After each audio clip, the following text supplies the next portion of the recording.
Hi, it's Grant Matterson, LJ Hooker Narrabeen, with today's take on Love Our Area.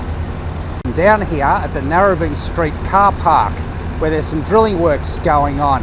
AARNet Pty Ltd and its contractors are busy to install subsea cables to connect Sydney to Guam. Who would have thought?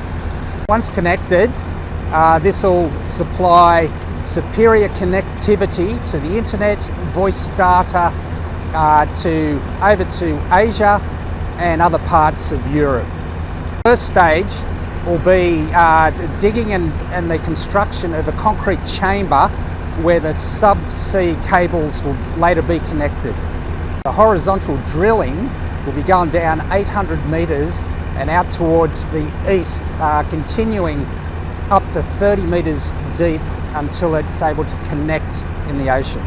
The second part of the installation will happen in late August, where they'll Hi, how are you? I just had the construction manager come over and explain to me that his job is only to drill down, get it out into the ocean, and it'll have a GPS on it, and then the ships will come past, and eventually the scuba divers will go down there and dig it into the water down to a certain length where it'll be connected to the worldwide internet system.